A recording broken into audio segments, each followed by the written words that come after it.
Hello everybody, this is Pastor Green. We're doing another Bible study, Acts chapter 25.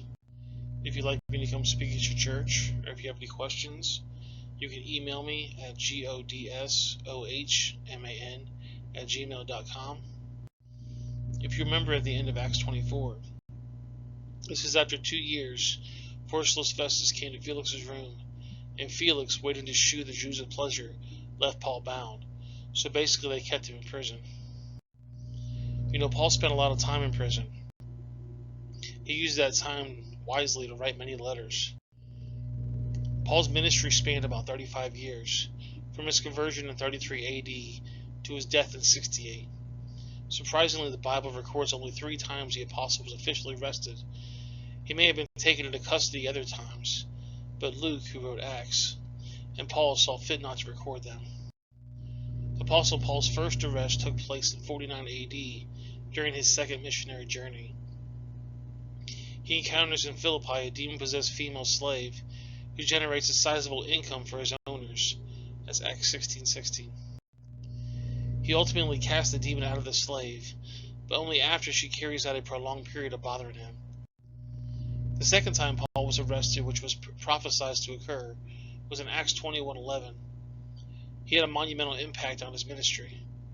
It took place immediately after completing his third missionary journey. Paul finished his third missionary journey and is now back in Jerusalem.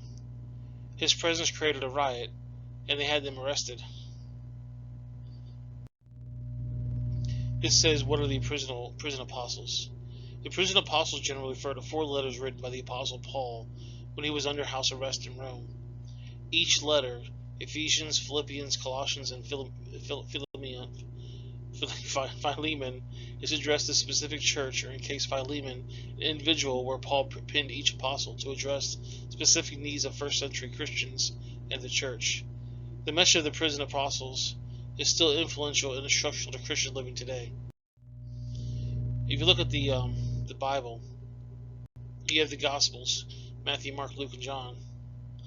Then you have Ephesians, Philippians, Colossians, and Philemon. Structurally, the book of Ephesians reinforces the behavior's position and role as a Christian, chapters 1 through 3, before discussing specific practices and the way Christians should behave, which is chapters 4 through 6. Prevalent passages and resounding themes of the book of Ephesians include the armor of God, imitating Christ, guidelines for a healthy, godly marriage, being saved by grace, the calling of the apostles, prophets, evangelists, pastors, and teachers, making the most of every opportunity, not going to bed angry. The tragedy happens in your life, like going to prison, or losing your job, or your house, or your health. Use it to do more for God. Maybe you're not qualified to start a ministry to help others with the same problems. 2 Corinthians 1 says, "Blessed be God, even the fathers of our Lord Jesus Christ, the Father of mercies and the God of all comfort, who comforted us all in our tribulation, that we may be able to comfort them which are in little troubles, by the comforts wherein for in ourselves we have comforted God." It's basically saying that sometimes you go through issues in your life. That way you can comfort people who are going through the same issues. This right here is Patch the Pirate. His group was on Majestic Music. He was in South Carolina. And Robert Allen Ron Hamilton, he was born November 9th, 1950. He's known as Patch the Pirate. He's a Christian singer, songwriter, composer, preacher, voice actor, and personality. A Christian music publisher and the creator of Patch the Pirate Adventure series. Ron Hamilton became officially known as Patch the Pirate when he began wearing an eye patch after losing his left eye to cancer in 1978. He has published hundreds of songs and hymns and written numerous cantatas, plays, and children's stories. What up is Rejoice in the Lord. Johnny Erickson Tata. If tragedy happens in your life, use it to do more for God. You can go to johnnyandfriends.net, and there's her number.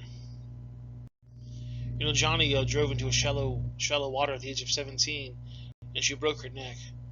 And she's used tragedy to begin a ministry and win tens of thousands to the Lord. So the question is, what's your excuse? Johnny Erickson Tata was born in 1949 in Baltimore, Maryland. She was the youngest of the four daughters. Her parents were named John and Linda Erickson. Johnny was named for her father, John Erickson, so her name is pronounced like Johnny. Her father participated in the 1932 Olympics as an alternate for the United States wrestling team and was honored as a distinguished member of the National Wrestling Hall of Fame in 1996. With the example of her parents, Johnny Erickson Tata lived a very active life all throughout her grown-up years. She enjoyed riding horses, hiking, tennis, and swimming. On July 30 of 1967, she drove into the Chesapeake Bay after misjudging the shallowness of the water. She suffered a fracture between her fourth and fifth cervical levels and became a quadriplegic, paralyzed from the shoulders down. During Johnny Erickson Tata's 2 years of rehabilitation, according to her autobiography, Johnny experienced anger, depression, suicidal thoughts, and religious doubts. However, during occupational therapy, she learned to paint with a brush between her teeth and began selling her artwork. She also writes this way, although for most writing tasks, she relies on voice recognition software. To date, she has written over 40 books, recorded several musical albums, starred in an autobiographical movie of her life, and is an advocate for people with disabilities. You got cerebral palsy? What's your excuse? What about David Spurgeon? David Spurgeon, he was a biker and had a bunch of stuff going on in his life, and I became a pastor. This 4-year-old child cannot teach the 2-year-old child algebra, typing, or how to drive a car, but she can teach her what she just learned herself a few years ago, how to walk. This 4-year-old cannot teach the 2-year-old algebra, typing, or how to drive a car, but he can teach him what he just learned himself a few years ago, how to throw a ball. He may not be prepared or equipped to teach others about systematic theology, estology, or the Bible doctrines of the Trinity, justification or sanctification, but you can teach what you do know to someone. Acts 25:1. Now when Festus was come to the province, after 3 days he ascended from Caesarea to Jerusalem. Then the high priest and the chief of the Jews informed him against Paul and besought him. So from Jerusalem to Caesarea today is about 75 miles. And desired a favor against him, that he would send forth to Jerusalem, laying wait in the way to kill him. But Festus answered that Paul should keep at Caesarea, that he himself would depart shortly hither. Let them therefore say to him, say he, among which you are able to go down with me, and accuse this man, if there be any wickedness of him. And when he had tarried among them more than 10 days, he went down to Caesarea. And the next day, sitting in the judgment seat, commanded Paul to be brought. And when he was come, the Jews which came down from Jerusalem stood round about, and laid many and grievous complaints against Paul, which they could not prove. While he answered for himself, neither against the laws of the Jews, neither against the temple, nor against Caesar, have I offended anything at all. But Festus, willing to do Jews a pleasure, answered Paul and said, Wilt thou go up to Jerusalem, and be there judge of these things before me? Then said Paul, I stand at Caesar's judgment seat, where I ought to be judged. To the Jews I have done no wrong, and they very well knowest. If I be an offender, or if I have committed anything worth of death, I refuse not to die.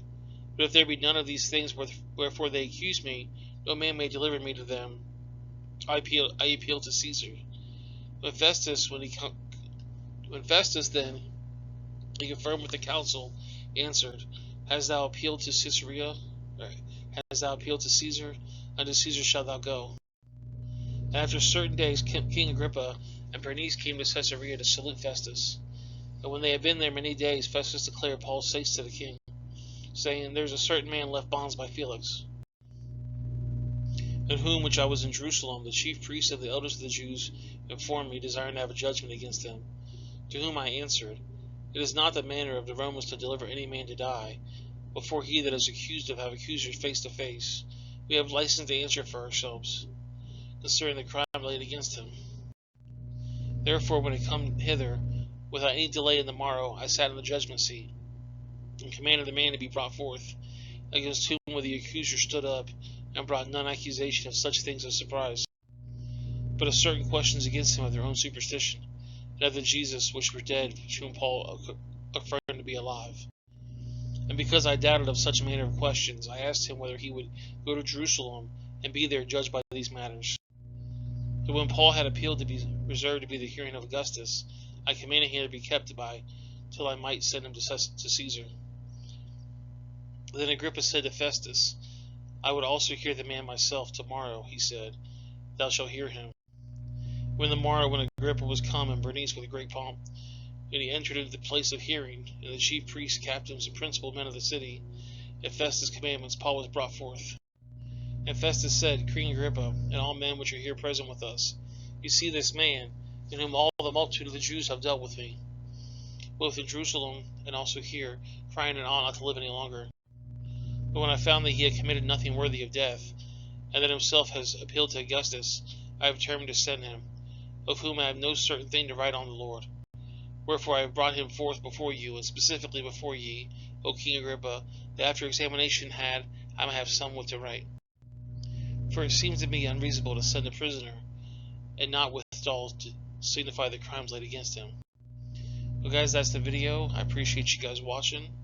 Make sure you comment below or send me an email. Make sure you like, share, subscribe. Let me know that you guys enjoy my videos. You can say a simple thank you or hello or whatever you want. And I'll see you guys next time. Have yourself a great day.